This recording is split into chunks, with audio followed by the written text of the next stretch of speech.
After endless fake ghost TV shows, here at last is a documentary that presents the real evidence.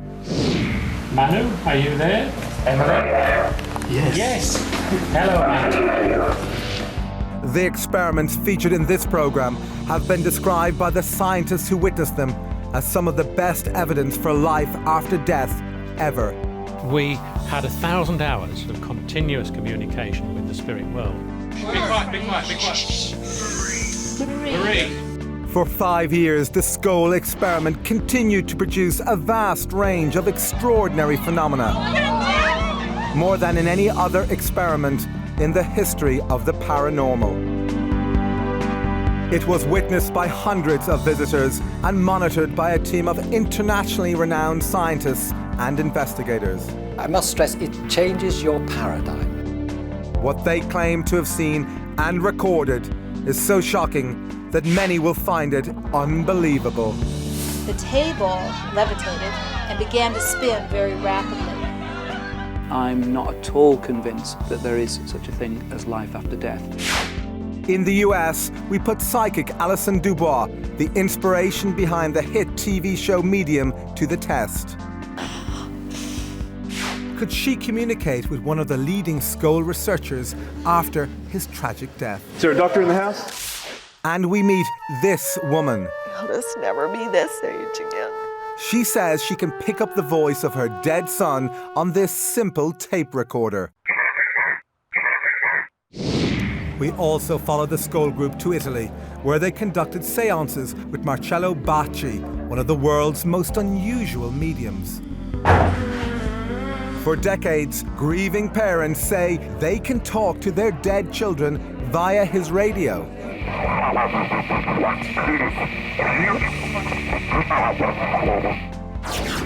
Although the experiments featured in this program provide scientific evidence for the possibility of life after death, most of the public know nothing about them.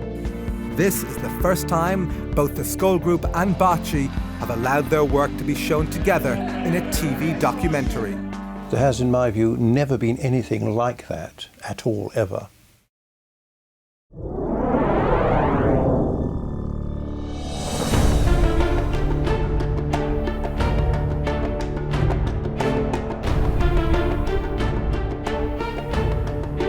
In the mid-1990s, in the tiny English village of Skoll, one of the most remarkable experiments ever attempted in communication with the dead took place in the cellar of this house. The Skoll experimental group who conducted these experiments consisted of Diana and Alan Bennett, two of Britain's most accomplished mediums, as well as organisers and investigators Robin and Sandra Foy. Hi, hello there.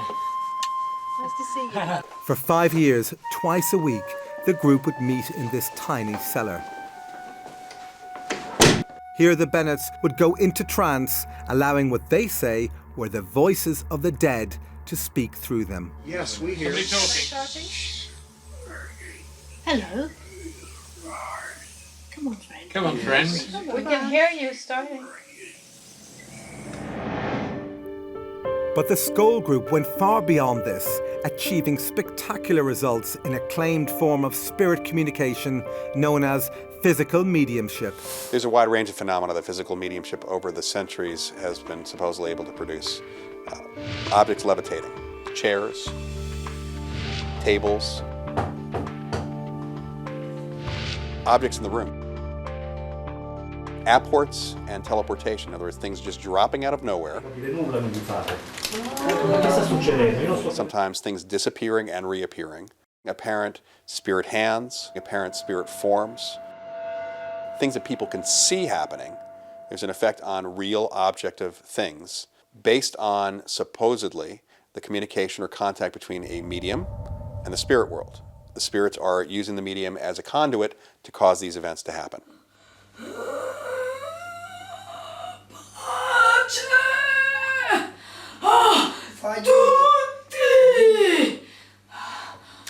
Physical mediumship is entirely different from mental mediumship because everybody that's present at the time can witness what's happening. Such as if a voice comes from mid-air, everybody can hear and converse with the voice. Very nice of you to have us here. if a spirit person manifests, everybody can see what happens. I think it's fair to say that when you have sittings with physical groups as successful as the Skull group, you see miracles. You see things which cannot be explained under normal laws of science. Trying to communicate with the dead has been a lifelong passion for Robin and Sandra Foy. Today, they are among the world's leading experts in physical mediumship. What happened here during the skull experiment was very successful and a dramatic effort which proved conclusively to us that life goes on after we all die. Diana and Alan Bennett have also participated in physical mediumship for decades. They joined the skull experiment in 1993. But both claim their astonishing abilities began long before this. My first discovery of being a medium was when I was a child. I used to see spirit, I used to hear things and be aware of things that other people weren't aware. When I was young, I saw spirits that would come and show themselves to me.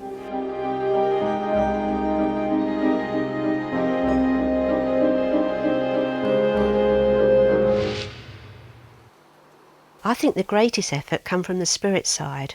I mean, without them you can sit there and nothing will happen. But a great deal did happen, more in fact than any other mediumship experiment ever conducted. And according to the Skull Group, this success was due to the efforts of a group of deceased personalities on the other side. They called this group the Spirit Team. A spirit team was a team of spirit personalities who had lived a life on this earth. Several of them had been scientists whilst they were here. The Skull Group say instructions on how to conduct the experiments were received from the Spirit Team, speaking via the mediums. If you put your hand into the bowl, please. Some of the initial experiments involved photography. These began conventionally enough, with the Foys being told to load a film into a camera and place it on the table. But after this, things began to get very strange. We heard the camera moving round over our heads, and clicking and being wound on by spirit. In total darkness, so that in reality, nothing should have showed up on the film. But when the film was developed, there were amazing pictures.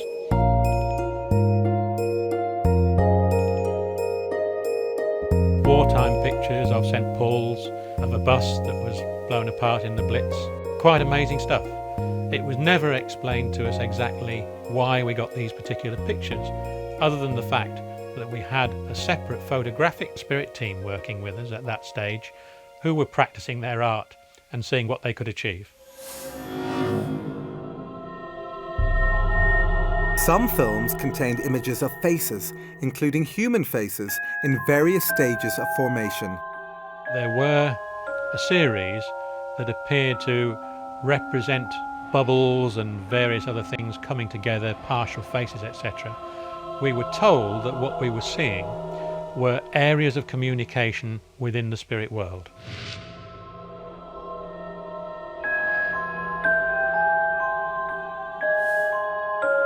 The Skull Group believed these faces were images of deceased people, which were somehow projected from the other side. To them, this theory was confirmed with the appearance on another skull film of this blurry profile. Communicators through the mediums informed them that it belonged to a man named Kingsley Fairbridge, who had died in 1924. We were put in touch in a very obscure way with his daughter, who was happy to agree that that was a picture of her father.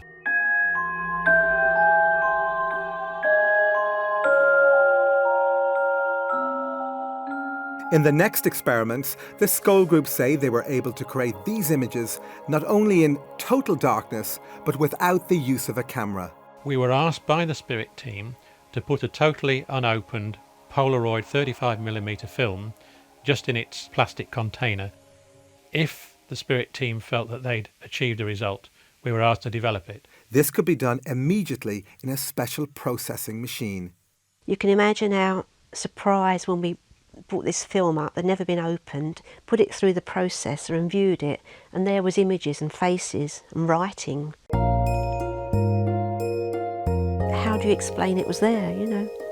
In order to counter accusations that they faked these images, the group invited independent investigators to select the films. I checked the box, which was factory sealed, identifiable by the glue marks. He then broke the seal, signed the plastic film container and carried it into the session where it remained on the table. But could it have been switched? I'm 100% certain that the film I selected was the same film that was returned to me at the end of the session.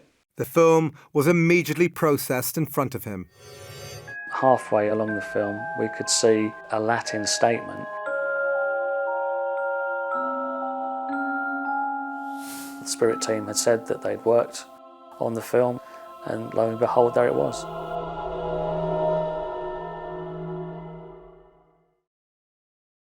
Do I believe in an afterlife? Yes, I do, completely. I had an experience where I met a medium on the street, and she described my great-grandparents, my grandparents, my great-aunt, who have all passed away, their names, the way that they died, and told me that they were all around me and walking with me and never really have left me or never really leave any of us. So, completely believe in that.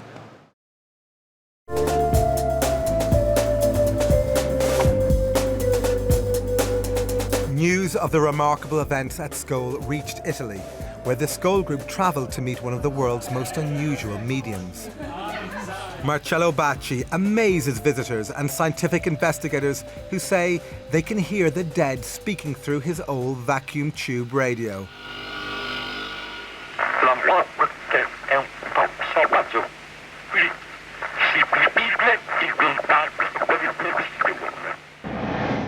This extremely rare form of mediumship is also called direct radio voice, or DRV, and is virtually unknown to the public.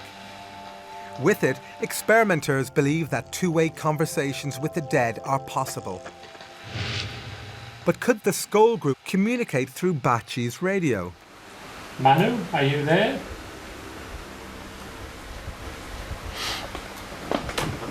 Emily? Yes. Yes. Hello, Manu. Thank you, Manu. After this, scientist Harry Oldfield, a colleague of the Scole group, attempts further communication.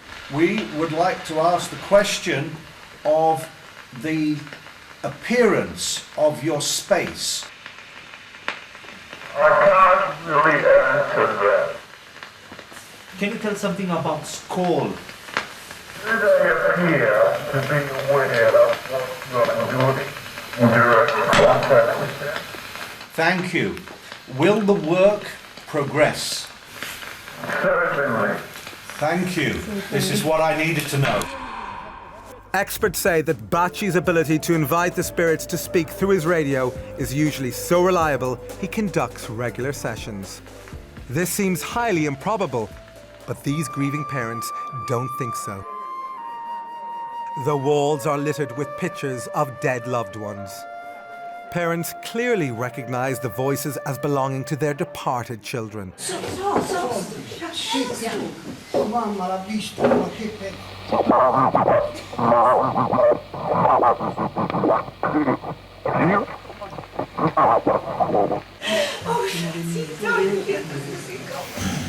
Io sono certa che è mio figlio, così come le altre mamme, perché i ragazzi quando si presentano prima chiamano la mamma, il nome della mamma e poi il loro nome.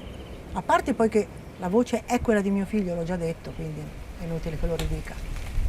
Da non dimenticare, tuo figlio, spirò di spettato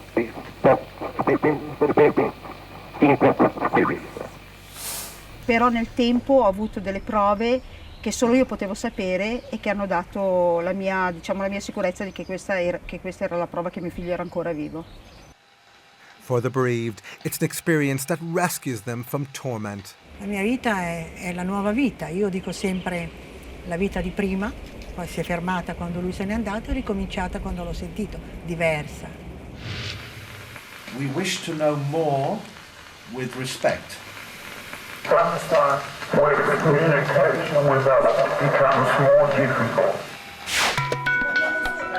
But are these radio voices just a clever hoax?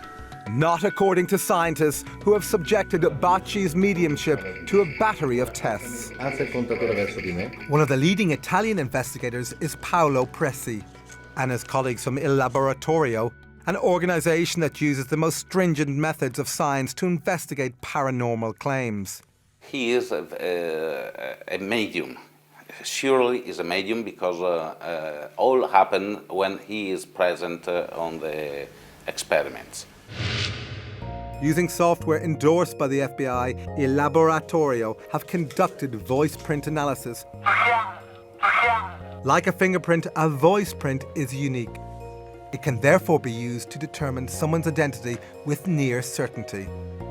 They compared voice prints from 2 audio samples. One was the voice of Chiara Lenzi, recorded before she died. The other came out of Bacci's radio after her death and was clearly recognised by her father. The comparison produced a 97% match.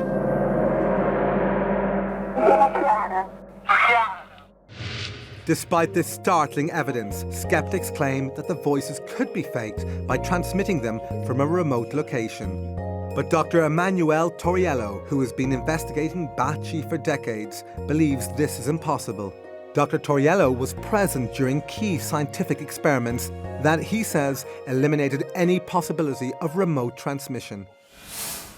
One of the first of these experiments involved putting Bacci's radio inside a special device that shields it from all radio signals.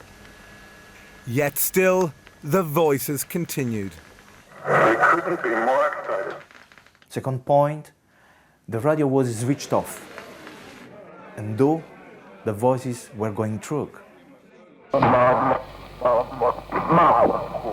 The third and main point, that the tube or the valves of the radio were totally removed. Still the voice were going through. So you tell me how is possible?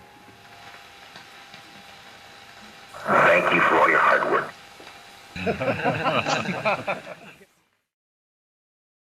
Do you believe in the possibility of life after death?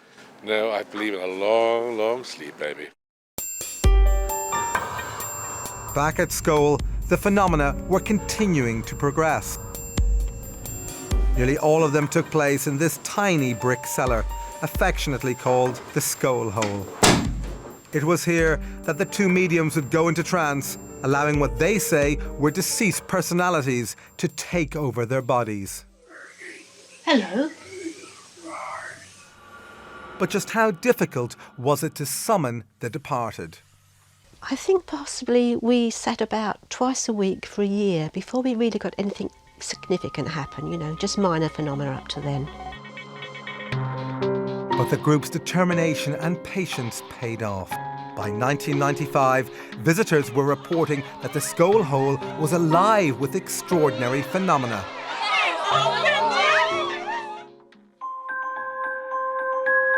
According to the Skål group, their spirit communicators requested that they place this empty glass dome on their table.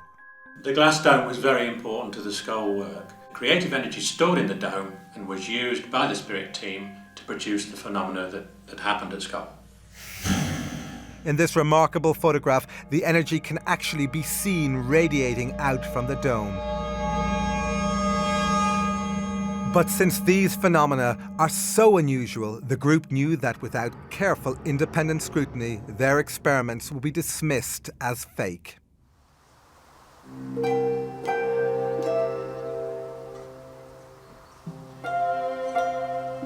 Therefore, the group allowed their experiments to be monitored by a team of scientists and paranormal investigators from the Society for Psychical Research, or SPR, based in London. For over a century, the SPR has specialised in examining paranormal phenomena in an unbiased and scientific way. Among its members have been some of Britain's most accomplished scientists, including a dozen Nobel laureates. Its investigators have exposed many fake mediums. They are not easily fooled. One of the leading researchers into Skål was veteran SPR member Montague Keane. Initially, we were all pretty sceptical because what had been claimed seemed so way out. Another key researcher was Dr. Arthur Ellison, an emeritus professor of electrical engineering and a former president of the SPR. No scientist of any kind would ever say that anything could not possibly happen. The third principal investigator was research psychologist Dr. David Fontana. Professor Fontana is one of the world's most respected paranormal investigators.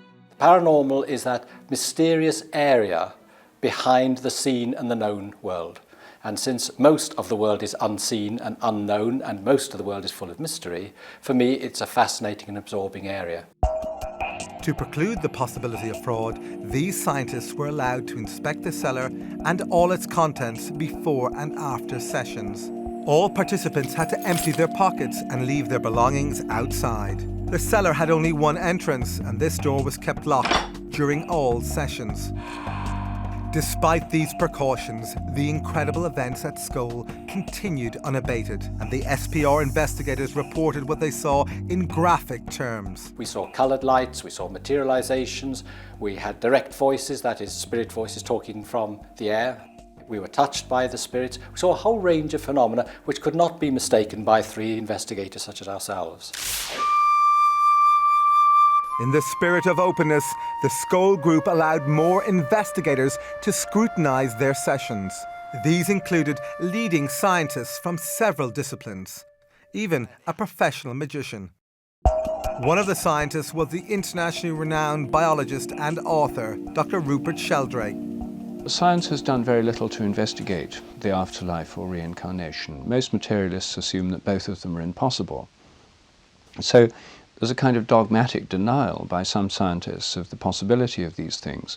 But I wouldn't say that was a scientific understanding. I would say that was a dogmatic, ideologically motivated dismissal. The only way to have a scientific understanding is to do the research. We had a number of different professors of different disciplines to come, and sometimes they could test their expertise against the expertise on the other side. For example, Professor Archie Roy, who's an astronomer and specialises in the movement of celestial bodies, had a discussion with the other side about celestial mechanics. And he said afterwards that he thought there were only about half a dozen people in the country who would know exactly what they were talking about. Such evidence is gold dust to researchers, as it is unlikely to have been fabricated by the mediums who possess no academic training in this area. Although the scientists found this sort of evidence impressive, they still needed to eliminate any possibility of fraud taking place under the cover of darkness. Therefore, the Skull Group devised several controls to help eliminate this possibility. One of these controls involved all participants wearing luminous wristbands. These bands were attached with Velcro, so they could not be removed without attracting attention. They also requested the use of night vision equipment. We persistently asked them to accept infrared cameras, and they said not yet. It would interfere with the energy in some way. So we had to accept this with great reluctance. We were told that this phenomena could be developed in the light, but if it were, it would take an awfully long time to produce, years and years, rather than a few months that it actually took us. Critics saw this insistence on darkness as an excuse to hide fraud, but participants to the Skull experiment were not always in total darkness. Oh, look at you!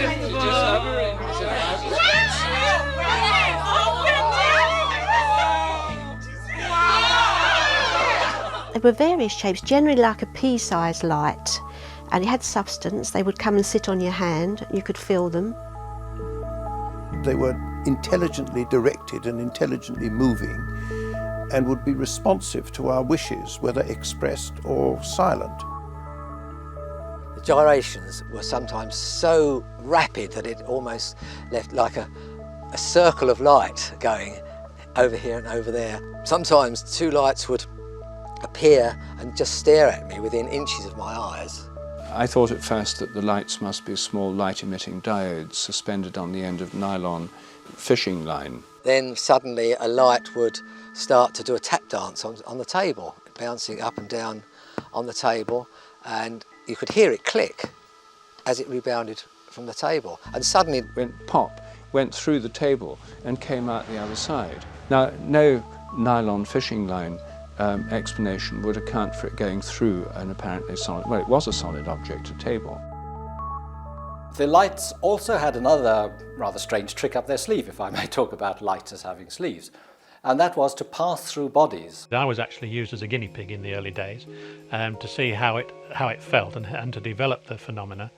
And this light would actually enter through my chest, and then 3 minutes later it would probably pop out of the arm or something and disappear across the room. This was being developed to produce a healing phenomena. I have this bad knee, and at one point we had a light that was moving around the room and rested on my knee for a minute and suddenly moved inside my knee. Yeah, she just went into my bad knee. I could feel it moving around on my knee and then all of a sudden shot out the back of my leg and took off. The pain was greatly reduced and the swelling that had been in it that day was gone, and that was a huge, wonderful thing to happen. Visitors declared themselves delighted by these displays, but they were astonished to hear voices of what they say were spirit personalities talking through the mediums. We had 1,000 hours of communication during the Skoll experiment, 1,000 hours of continuous communication with the spirit world. Be quiet, be quiet, be quiet. Emily, when did you live on the Earth? Oh, a long time ago now. 19th century? Yes.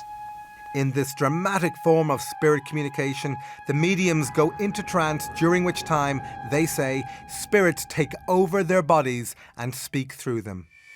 It's the love that connects people. Right. And the rest doesn't matter a jot. So what's it like to supposedly talk to the dead in this way? It becomes very natural, and actually talking to somebody who is deceased, if you like, is a natural thing, purely and simply because it's the same as you talking to me here in this room at this very moment. There's no difference other than the fact that we are aware that they're no longer in this world. And not be frightened in any way. But could the mediums have just been acting? The researchers didn't think so. The voices were quite different from those of the mediums themselves, and the personalities behind the voices were not only quite different, but were very consistent. Even the accents were. But it wasn't just the consistency of the accents that impressed the researchers. They reported that the personalities also remembered every detail of all conversations spoken to visitors over a 5-year period. Add to those skills the ability to read minds. This apparently occurred when a female spirit spoke to the group. She would tell us what was going to happen, she would comment on what we were doing, and sometimes what we were thinking. She would answer our questions quite frequently before we'd actually asked them, which was quite embarrassing sometimes. Thank you for your warm appreciation of what we're trying to do. This communicator identified herself as the spirit of a Mrs. Emily Bradshaw. And Mrs. Bradshaw, who was a very commanding figure, a lady of the upper class Victorian or Edwardian lady, or she sounded like that. We continue from our side of life to influence people still in the body. But what evidence was there that these voices were really from the deceased? We knew that we were communicating with deceased personalities because a number of people who communicated with us were able to be identified by independent witnesses at the time who could testify as to them being people they knew, evidence which couldn't possibly have been known by anybody else. But what's it like for the mediums to have these ethereal communicators speak through them? Those sensations become more and more intense and build up to a point where I feel the personality actually taking part of my senses over. I become more and more unaware of my own body and also more and more unaware of my own thoughts.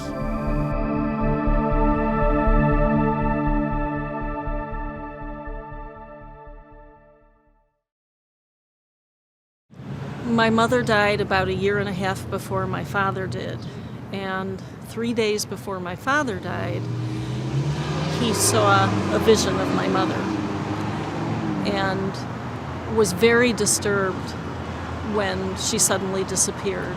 And I believe that his death coincided with that vision of her and wanting to see her again.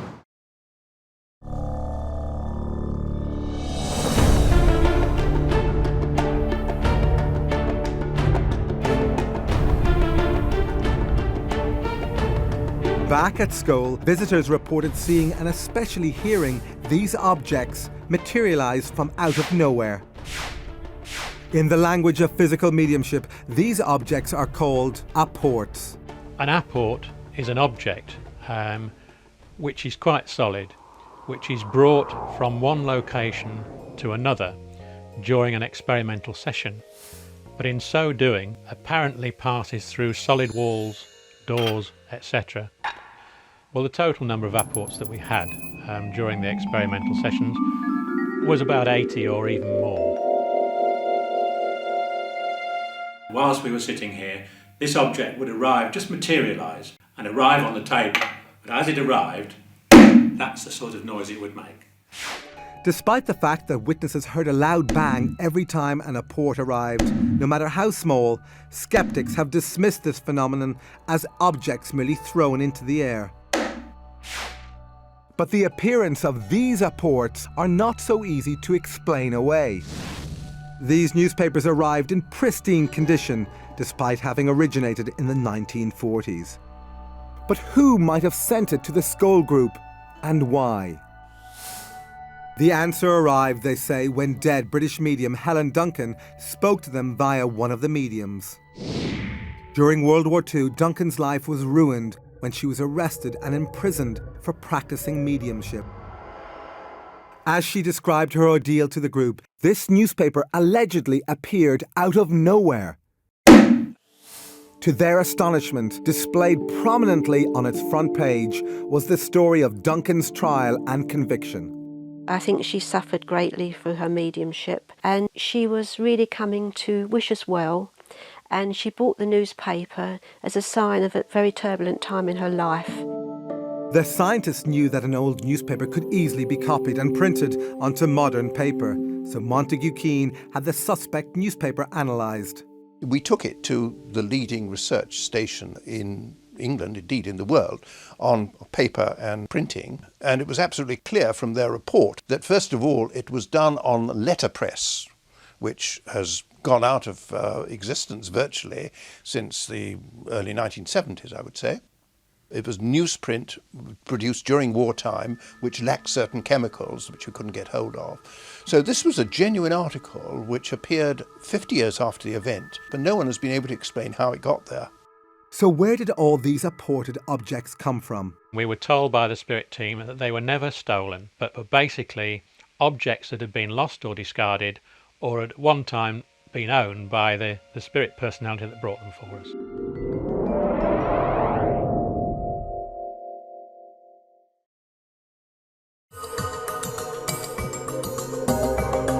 Back in Italy, we were given unique access to film one of Bacci's private seances. But Tim, now you have to sit somewhere and sit. Not in my back. Not in my back. Somewhere that you can, yes. Despite the loss of this camera, we were allowed to continue using this night shot camera to record the seance, which took place in total darkness.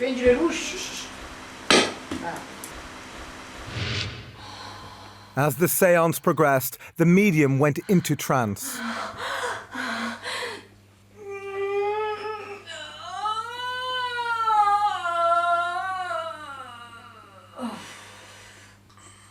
We were hoping to capture what visitors to Skull said they had witnessed, the levitation of solid objects. However, minutes later, we were asked to switch off the night shot camera. But secretly, we kept it running. And what we captured was truly astonishing. This heavy oak table rose into the air.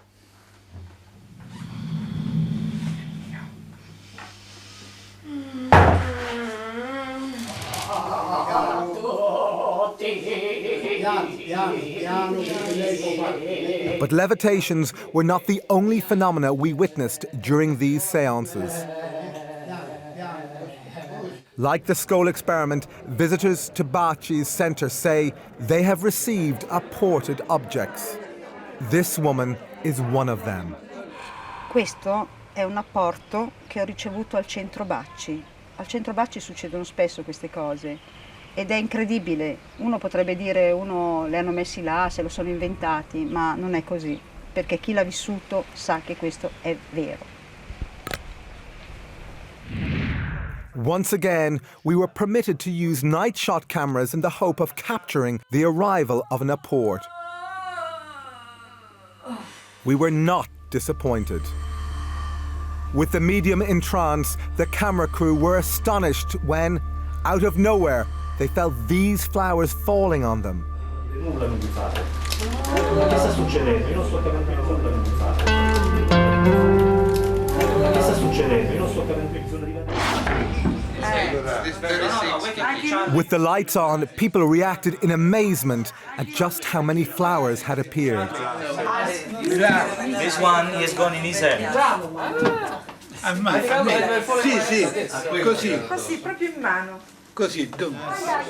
As they collected them, we continued our filming. You see, it has been ripped. It has been ripped. See, it is fresh. Although we saw no signs of trickery, this séance was not conducted under controlled conditions. Therefore, critics could claim it was possible for someone to have thrown the flowers into the room. But apports which have a specific connection to departed loved ones frequently appear at the centre. Connections that Baci has no previous knowledge of. Sempre la prima sera mi è arrivato un apporto, una foglia di giada di questa grandezza, identica alla foglia che mio figlio aveva sulla tuta della foto che io ho portato quella sera per far conoscere mio figlio, ma che nessuno ancora aveva mai visto. Identica. This woman said that a single red rose was apported into her hand. She was also convinced it came from her dead son, because every week, she told us, she placed an identical flower on his grave.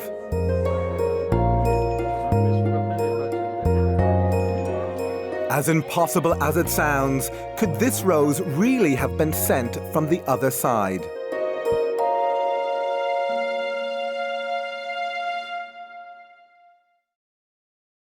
I'm not sure that I do believe in the afterlife. I think it's because I'd like to have final rest when I die rather than have to think about coming back as something else.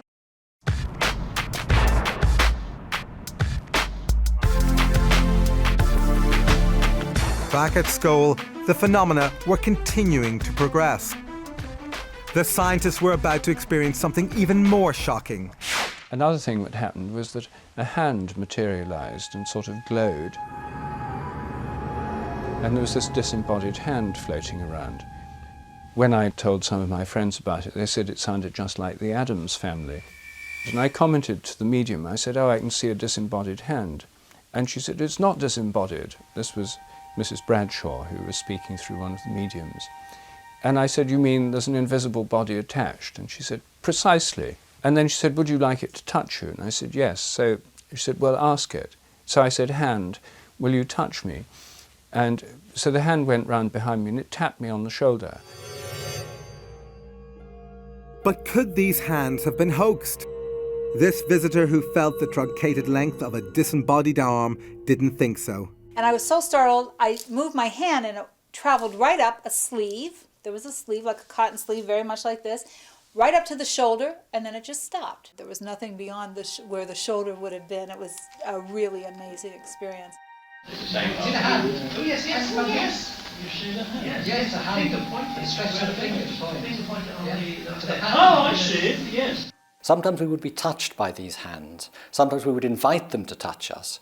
Sometimes they would touch us on our knees, let's say, or on our feet, which, as it was a fraud-proof table, were inaccessible to the mediums themselves. So what's it like to touch one of these spirit hands? It felt cool, but not cold. It didn't feel clammy, it didn't feel slimy. It felt like a normal human hand, and it grasped my hand firmly. The unseen communicators told the scientists that they usually materialized a hand or an arm because it was easier than materializing a full body. But some cases of full bodies being materialized were reported. I had the presence, the physical presence, of my mother, my father, and my sister, all in solid form, standing in front of me, all of whom I was able to hold, to embrace, carry out conversations with them. I've witnessed it so many times, it just becomes a normal thing. Normal is a word strained by the experiences of the Skoll experiment. And there was nothing normal when patches of light floated over the scientists' heads and slowly changed into spectral forms. The diffuse patches of light would take the form just of a human face, moving round the room with the direct voice very, very faintly coming from the diffused patch of light, and the lips moving again very faintly. As I stared at the face, it was noticeably smaller than a normal size head. But within the face itself, features were clearly visible. We could see the glistening of the eyes, we could see the eyes moving. And even more remarkable forms were to appear. They looked like angelic forms. Is that what's under my hands? Oh my goodness, look at that! And I was very fortunate that one came and landed on my hand.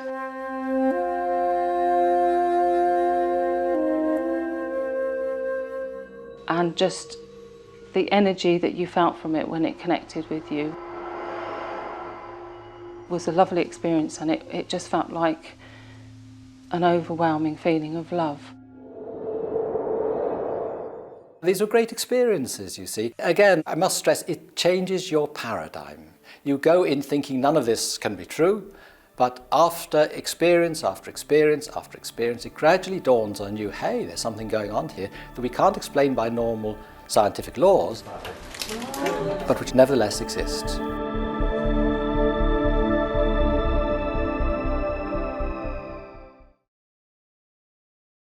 Years ago, I was staying in this very old inn, and I actually saw somebody come out from the wall and walk through and just disappear again. And I just believe there are people that are trapped between here and the next world.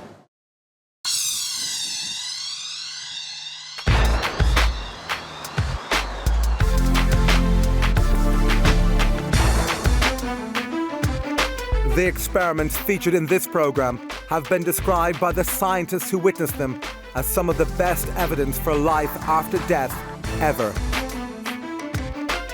After 2 years of intense effort, the Skoll experiment began to produce more phenomena than in any mediumship experiment in the history of the paranormal.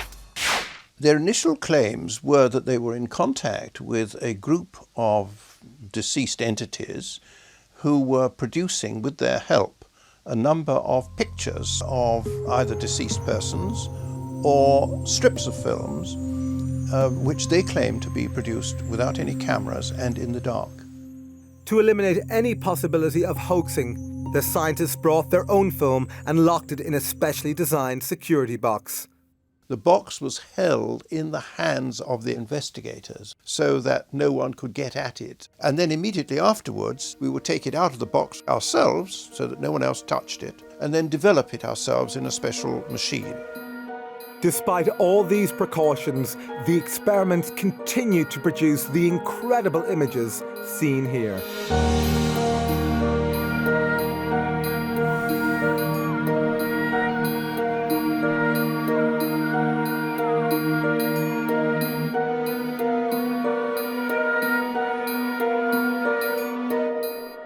They were able to achieve whole lengths of film, sometimes up to as much as 4 feet, with various words, symbols, messages, all sorts of different things on that film. Other films contained poems in centuries-old German and fragments of Greek, Chinese, Hebrew, Latin, and even Sanskrit. The Skoll group were ordinary people with no knowledge of these languages.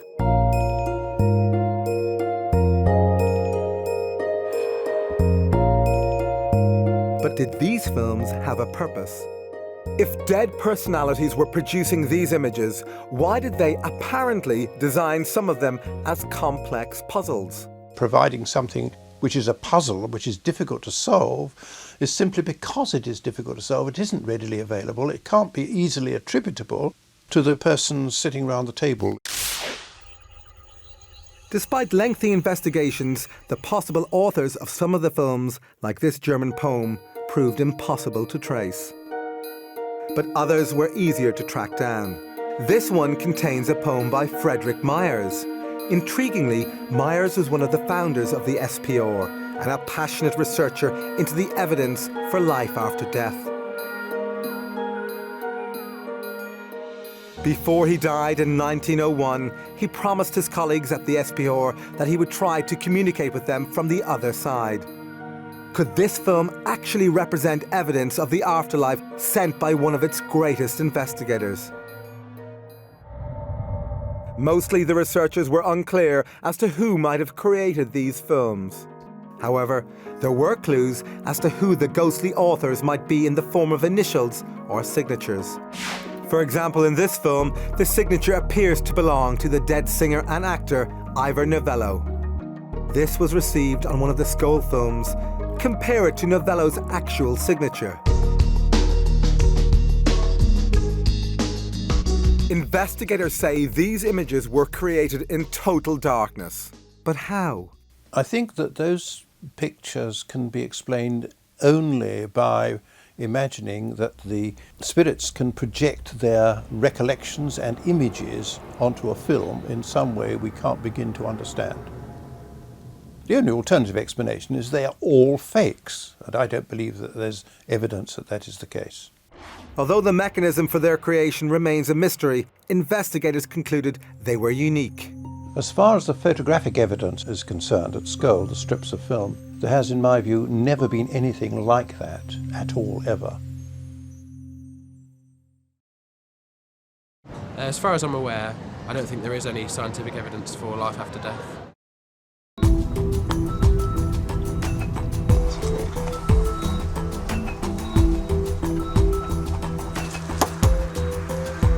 Spurred on by the photographic experiments, the Skoll group began a series of video experiments called Project Alice, after Alice through the looking glass.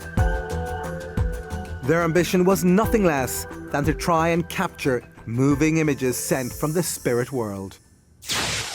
The Skoll group insists that instructions on how to position the camera and mirrors came from their spirit communicators. They were told to set up a video camera in the dark cellar, aim it at a pair of mirrors so that it could only film its own viewfinder.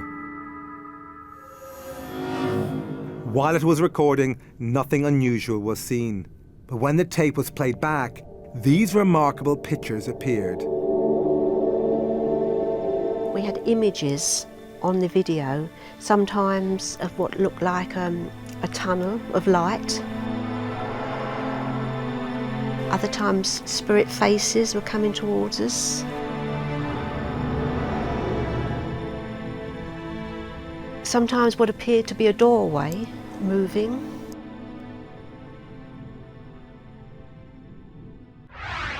Skeptics claim these images were created by video feedback, occurring when a camera records its own output. But scientists have ruled this out. Video feedback doesn't produce this kind of result.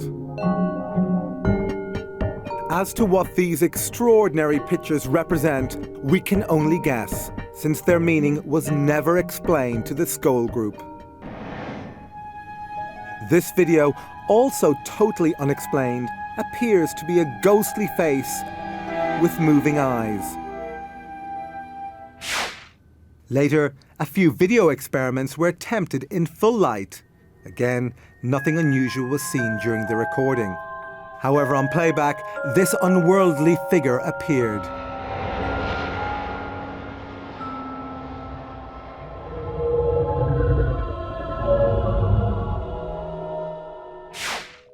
But was it possible for the Skoll group to have faked these images? Not according to the investigator who monitored these experiments, Swiss lawyer and businessman Dr. Hans Scher. There's absolutely no possibility that this film could have been prepared before, because I selected one of the video films which was in its original packaging, which I opened. I took the film out, I signed the film, and I put it personally in the video camera. He inserted it into the camera. We never touched at any stage the camera or the film. When we played the film, it showed at the beginning a number of bubbles of various colors.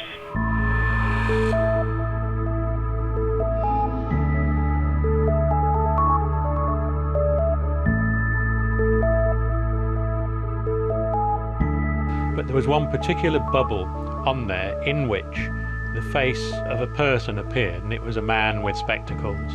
Although Dr. Scher did not recognize this face, the Skoll group thought it might have belonged to someone who was trying to communicate with him from the afterlife.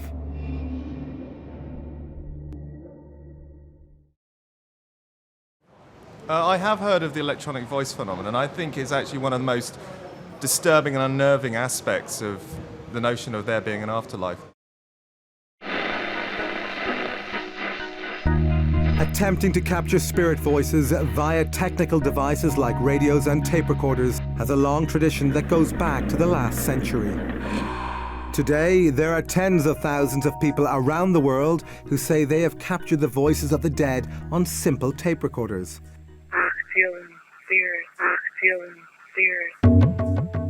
This is known as the electronic voice phenomena, or EVP, and was recently popularized in the Hollywood blockbuster White Noise.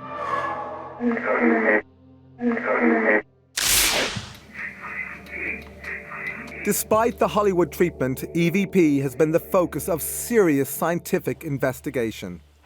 One of the leading researchers is Alexander McRae, an electronics engineer who has worked on communication systems for the space shuttle.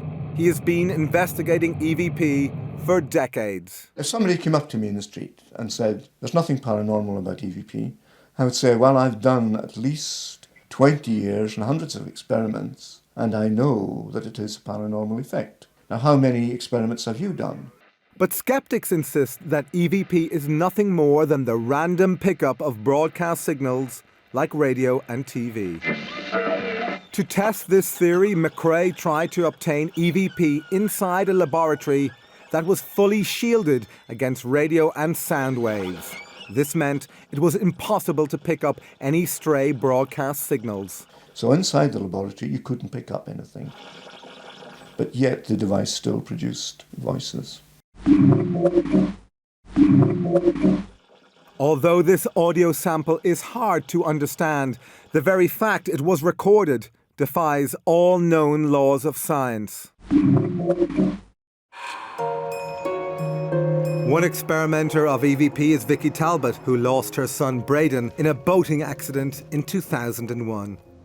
Okay, I'm coming down into Wildcat Cove right now, which is the cove that my son departed from and did not return.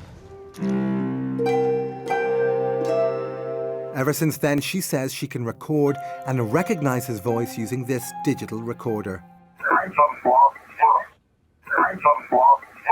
Well, that's Braden.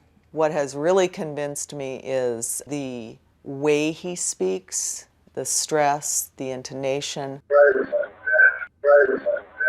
Sometimes he sounds exactly as he did in life. Happy New Year. He will use certain phrases that we used to use. He will say certain things that will identify himself as the person that he was in life. I am convinced, personally, that I am communicating with my son. Like visitors to Skoll and to Bachi's Centre, EVP practitioners find comfort in the belief that they can still communicate with loved ones. But even this conviction can't make up for the unbearable burden of losing a child. These just make me want to cry, just looking at him. He'll just never be this age again or do that again. What matters is the love that you have for your family. That's what really matters, and not to screw it up, and to remember they can be gone in a flash.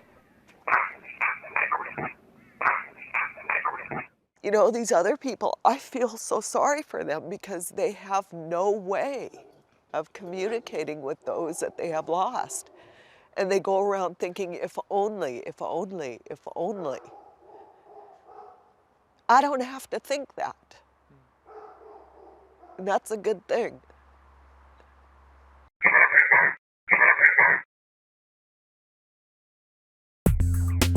Although EVP provides some comfort to the bereaved, practitioners say that the voices are often unclear, always one way, and frustratingly short.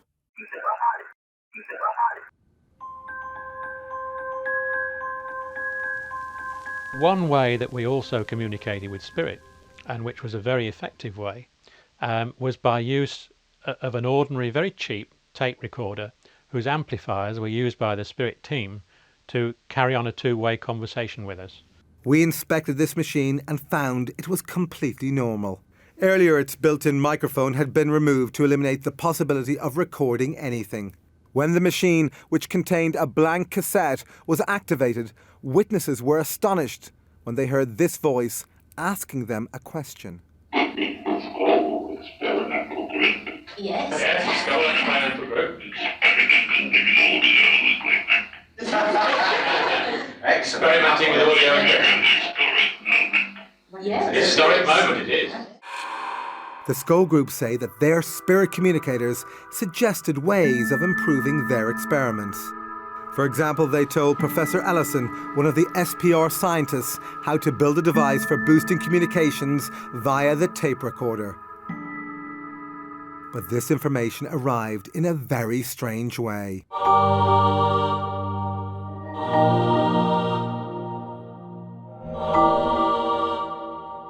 These images appeared after an unexposed film locked in the security box was later processed by the scientists. The scientists speculated about who was providing this technical information. Then initials at the end of the film seemed to have solved this mystery. I wrote to the Edison Memorial people in America, and they sent me a copy of one of his letters, which contained his initials, which looked almost identical to the signature on this film. This matching set of initials convinced the researchers it was Thomas Edison providing this information.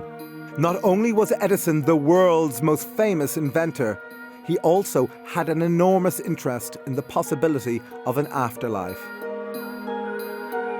His intention to build a machine that could communicate with the dead made headlines around the world, but he died before being able to build it. Is it possible that through the Skull Group, he finally achieved this aim? My understanding of life after death is what we've done here, the way we've affected people about us and things that we do, and it lives on through them.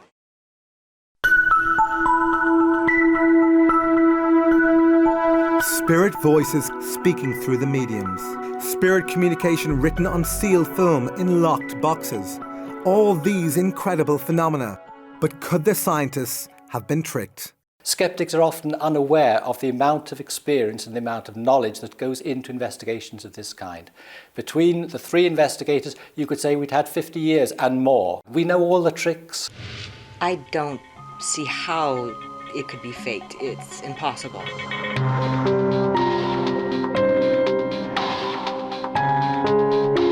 Nevertheless, was it possible for the Skull Group to have perpetrated a massive hoax? These things are so extraordinary that when one tells them to people who've not had the experiences themselves, they think, oh, it must be trickery. And the challenge then always is, okay, you duplicate it. But so far, no one has been able to do this. Nevertheless, critics still claim that the events at Skull were produced by the kinds of conjuring tricks used by stage magicians and entertainers. You find them you found them in this manner like this, you see. Because professional magicians learn all the skills of illusion and misdirection, Genuine. I'm not going to show you how it's done, because if I showed you how it was done, you'd tell everybody else. they are also well qualified to detect this type of fraud. Hey, presto. With that in mind, James Webster was invited to scrutinise a number of Skoll sessions. Webster is a member of the Magic Circle in Britain and has been a professional magician for over 40 years. Well, I had an opportunity to view the cellar. I could see no magic props or anything which made me feel inclined to think there was any hoaxing or trickery. But could he replicate the events at Skoll? I could not do it myself as a professional magician, and I don't believe in any magician that I knew could do even the lighting, let alone the other phenomena that I witnessed. Any one of those in the cellar, I'd say they were wasting their time doing this here for nothing, when they could be earning $1 million out there on the stage.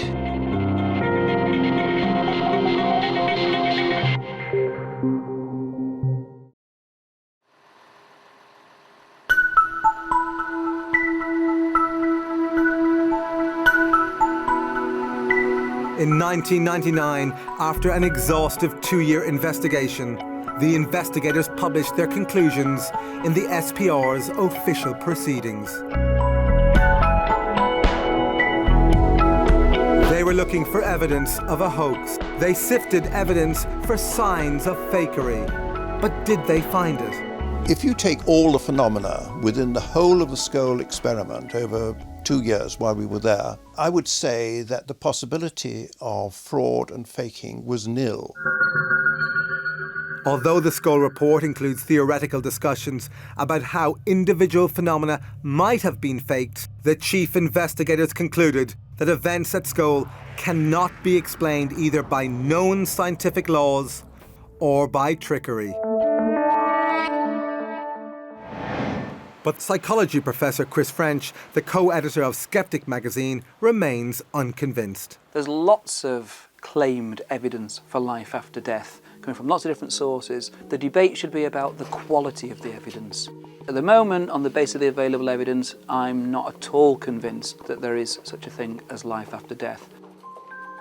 I think the skeptics regard the possibility of the survival of human consciousness as inherently so impossible that anyone must be rather crazy to believe it. But when you look at the evidence, you have to ask yourself whether you'd be even more crazy not to believe it, or to find some alternative explanation which makes any sort of sense. And I haven't found one.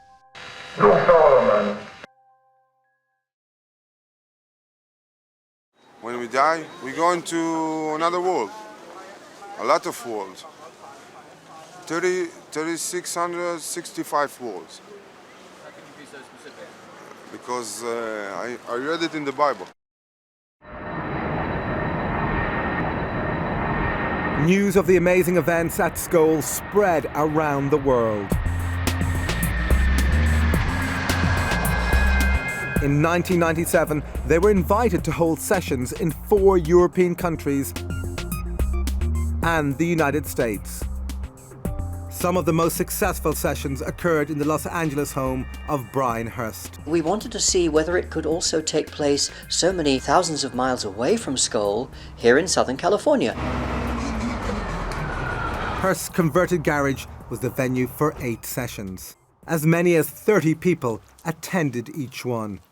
Oh, hi! Hello, Cynthia. Hi, nice how to are see you? Great. Before each session, investigators carefully inspected the room. Many people went in at different times before the sessions, and there was no paraphernalia, there was nothing hidden there at all. Despite being interviewed a decade after the Skoll experiment, these witnesses are still profoundly moved by what they saw. There was so much phenomena going on. It was really overwhelming. As with most sessions, visitors began by sitting quietly in total darkness. Then they started hearing the voices of the spirit team speaking through the mediums. Be quiet, be quiet, be quiet. Marie. Then the darkened room burst into life. Is that cool? Look at that. Awesome. Wow. It's like a firefly. Like fireworks. Wow. And then it would go up to the rafters of the garage and come down and thunk hard like a big rock hitting the table and then disappear. Just gone through the table. As well as these amazing balls of light, furniture in the room began to move. We had a table in the center of the room that had crystals on it. It's moving. The table is indeed levitating. The table levitated, was turned on its side, and began to spin very rapidly. The crystals never fell off. Even if there hadn't been crystals on the table, it would have been impossible to have turned the table sideways and rotated it with the speed at which it rotated. And we could see this because there were luminescent strips on the table. And it began to spin around actually so rapidly it almost looked like a pinwheel. As well as familiar spirit communicators, other voices the group say belong to dead relatives also attempted to communicate. We're several Someone for Shirley. Yes? Dad? Speak to. Hi, Dad. I really do feel that my dad came and he was the one who put his hands on my shoulders. Oh. The way we were situated in the room, my chair was right up against a wall, and there was no way another person could be behind me. Then another hand appeared in front of them. But who did it belong to? There was a particular communicator called Reg Lawrence, who was an engineer in his lifetime and who became very expert at producing voices from midair. Hello, Red. Hello, Brian. Very nice of you to have us here. He just touched my hand. Oh, Oh, yes. Oh, he's stroking it. It's slightly cold, but it's flesh. He's shaking my hand. Oh my God. Rex, you've made my ear. You made mine. As usual, Lawrence did not communicate through the mediums. Instead, the group could hear his voice projected from different parts of the room. Some of the voices were moving around the room, even high up in the rafter area, that somebody would have had to climb up on a ladder to get up there, and there's no way that was happening. The spirit team also came to be regarded as healers by the participants. Has it gone inside you, that light? It's in my chest right now. It goes right there around my heart, and I have a little bit of a heart problem. I was diagnosed with cancer, and a very fast-moving, dangerous cancer. I sat with school, and probably 2 to 3 weeks later, I had biopsies again, and they came back completely negative. All of the visitors attending the LA session said the experience changed their lives forever. When you walk out of that room, you definitely feel like you've been exposed to something very extraordinary. We actually saw the spirits. And that's got to be positive evidence for survival.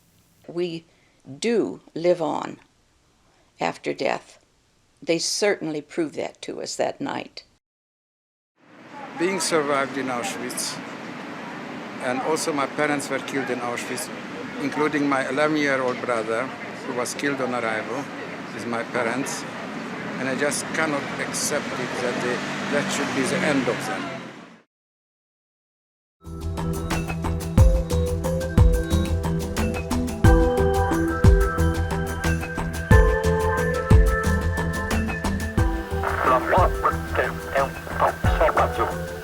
Previously, we have shown how experiments at Skol and with Bachi provide powerful evidence for life after death.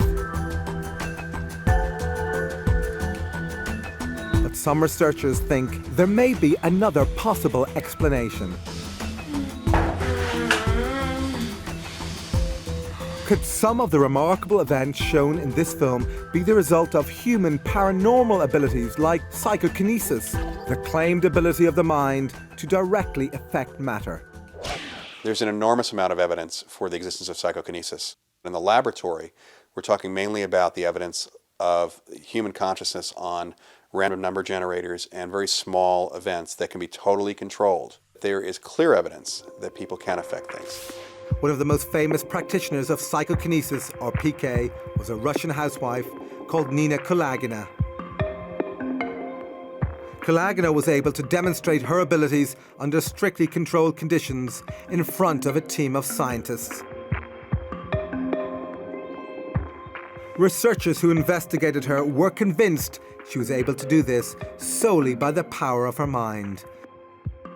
So could the Skull Group and their visitors unwittingly have created some or all of the phenomena using mind over matter? As an explanation, although it's not more than just simply a label to it, this is psychokinesis in physical mediumship. Whether it is a spirit working through someone, a spirit acting directly on an object, or the medium's mind causing the things to move. Say there were real mind over matter effects going on as opposed to conjuring tricks. Then how do we know they were coming from the minds of the disembodied people rather than from the minds of the mediums who were sitting in the room? There is no definitive answer to this question. But the theory that these phenomena were due solely to psychokinesis from the living seems improbable, since PK produced in laboratories tends to be weak. Therefore, mind over matter from the living is unlikely to explain the huge range of phenomena featured in this film.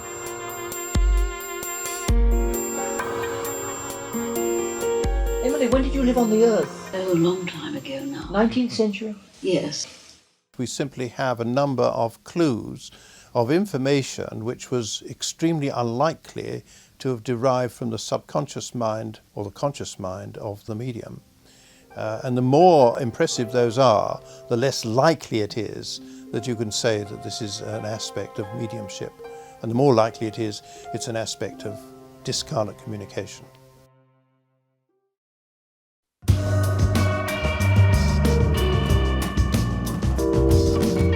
Previously, we travelled with the Skull Group to Italy, where they first met with Marcello Bacci.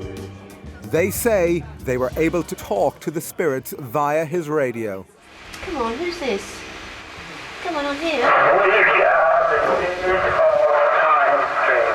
Time stream. But when the Skull Group visited Bacci in a later session, he was having problems. For months, hundreds of people who came from around the world in the hope of hearing their dead loved ones were bitterly disappointed. All they heard was static. Bacci was depressed. He feared he had lost his unique talent. Then, in an extraordinary piece of luck, as our cameras rolled in an interview with Bacci, the radio, which had been silent for so long, burst into life. Chiudete tutto! Cosa del cammin radio? Del cammin radio.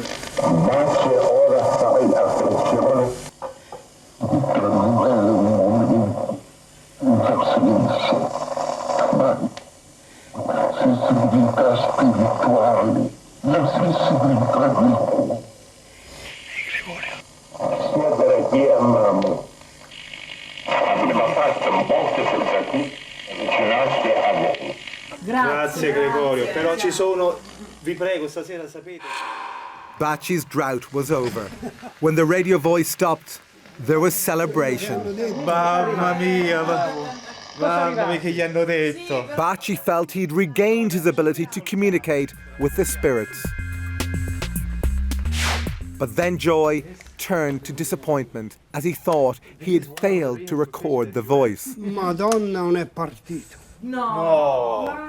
Era solo il tuo. No, era partito, l'ho spento io, vai. L'ho già messo indietro. Ah, te? Ma mi fa sì. Poveretto, l'ho desiderato. Io poi dico, ma l'ho messo già io indietro. Once the recording was transcribed, Bacci told us the voice belonged to a spirit called Gregorio, a Catholic friar who had died many years ago. Later, independent researcher Dr. Toriello read the last part of this ghostly message. Man, he passed his time just deceiving himself, okay? But when all of you will be here, where we are, okay? Then you will find the answer to all your questions. I'm sorry, I cannot say more.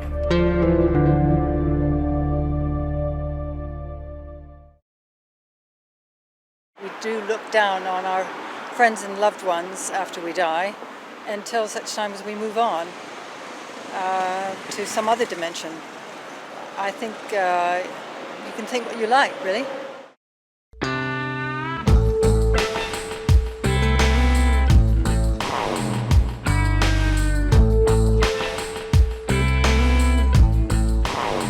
Despite the evidence from Skoll and Batchy,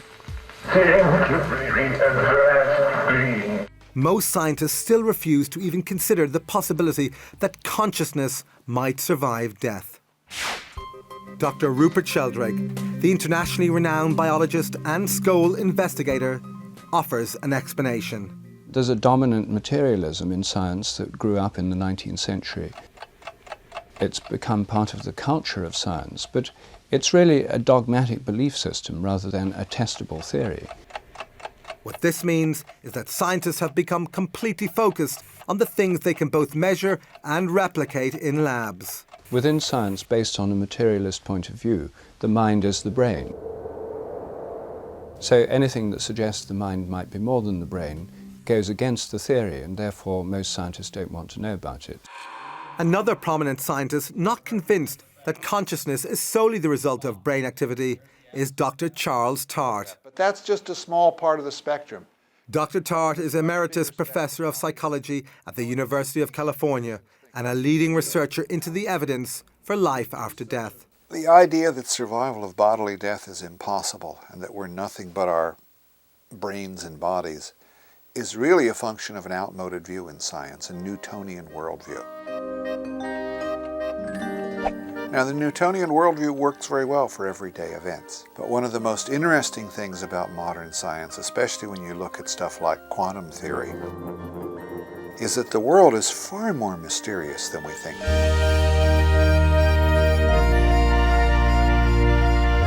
And we now have experimental evidence of what Einstein called spooky action at a distance, that we can instantaneously affect something in a distant part of the universe. That's really wild.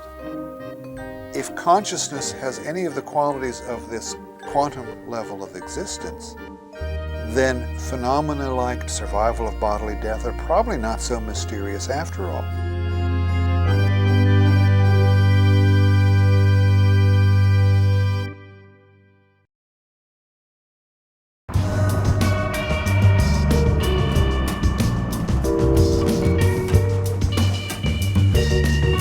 But could quantum theory explain one of the most shocking experiments conducted at Skoll? This particular experiment was perhaps the most important experiment of the whole series. Previously, we showed how visitors reported seeing these balls of light appear before them. It's like fireworks. On this occasion, one of them flew inside a large quartz crystal. The crystal then levitated. We could see it glowing, and then descended into a Pyrex bowl. Then Arthur Ellison was invited to pick it up. He picked it up and satisfied himself that it was there and it was glowing, and he put it down again. He was asked right away to pick it up again. He tried to, and his fingers closed right over it. It had dematerialized. There's nothing there, yes, it looks the same, but there's nothing there. Then he was asked to pick it up again, and it rematerialized in his hand. Oh, I can feel the crystal now. Now this dumbfounded him. This is what finally convinced him that this was real, because it couldn't have been faked in any way. And he had his head right over the top of the bowl in order to ensure that no hand or no instrument could interfere with it.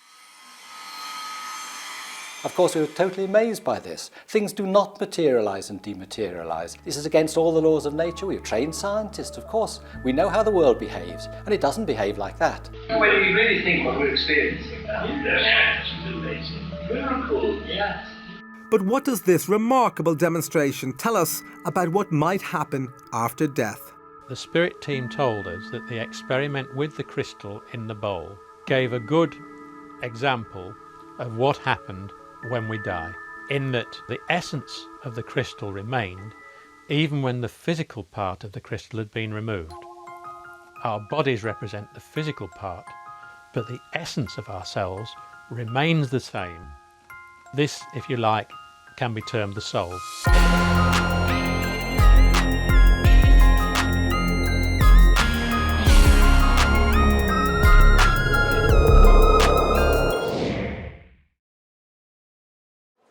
If I believe in the possibility of life after death, what do I think would happen after? I don't know. I just don't know, do you?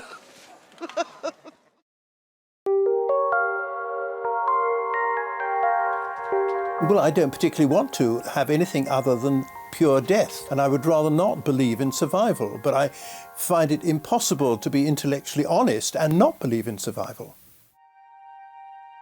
Tragically, during the production of this film, Montague Keane died. But this gave us the opportunity of testing whether or not he actually got his wish for oblivion. This came in the form of Alison Dubois.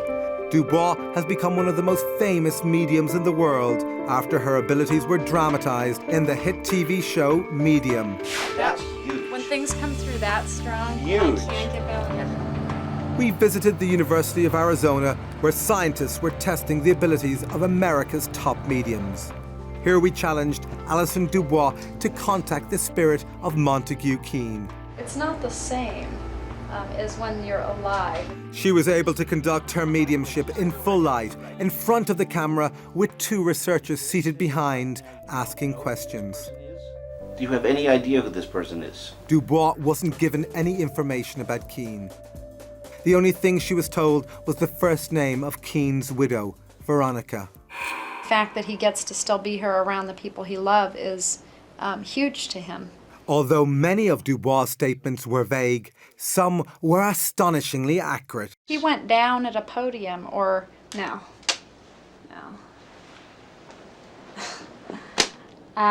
He's showing a man falling at the podium, like, and falls, and he goes down at the podium. Okay. This is important. It's like an assembly. On the night of his death, Keane was taking part in a debate at the Royal Society of Arts in London. While defending his position, his voice faltered mid-sentence, and he died. Many distinguished scientists spent many years. Take a rest. No, I don't even know what it means. I mean, he's making me feel like either he had a heart attack or his breath was taken from him, but he's showing him knees buckling and going down. Is there a doctor in the house? People jumping up, like everybody rising. He goes down and they go up. Right. Also, there would have been like a banner announcement or a banner hanging of what this conference was or whatever it was. He's kind of laughing and he's like, way to go out, like way to leave this world, right there and then. Dubois stated that Keane is now as interested in communicating with the living as he once was in talking to the dead. To try and understand better, like to understand the other side, what you guys are seeing that's right and what's not right, and almost to like try and help make that clear. I do believe in an afterlife. I'm not sure what that life will look like if we just go back into the source, but I just kind of live my life like we'll see when we get there.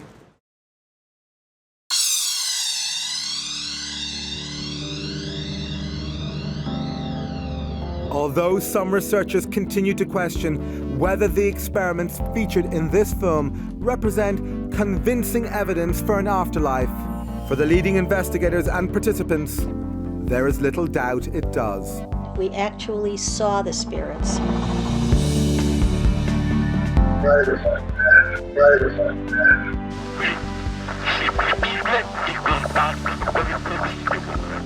Emily, when did you live on the Earth? Oh, a long time ago now. 19th century? Yes. Come on here. I think we were pushing the barriers further than had ever been pushed before, and I think we just got to the stage where at that time we couldn't go any further. In 1998, after 5 years and 500 sessions, the Skull experiment finally came to an end. The Skull experiment may be over, but today, in Italy, grieving parents continue to report hearing the voices of their dead children on Baci's radio.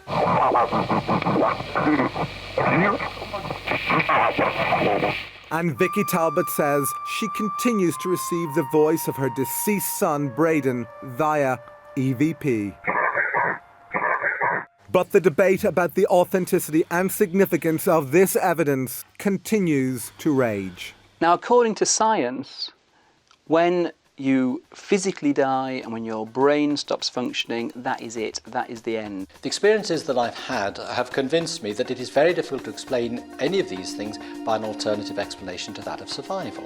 You're not going to win everybody. I mean, you're not going to be able to ever have everybody believe that there's another side. That's just not going to happen. I hope the significance of those experiments will literally be to make people think, to stop and think, and look at their own lives, to look at where they're going, perhaps to be better people.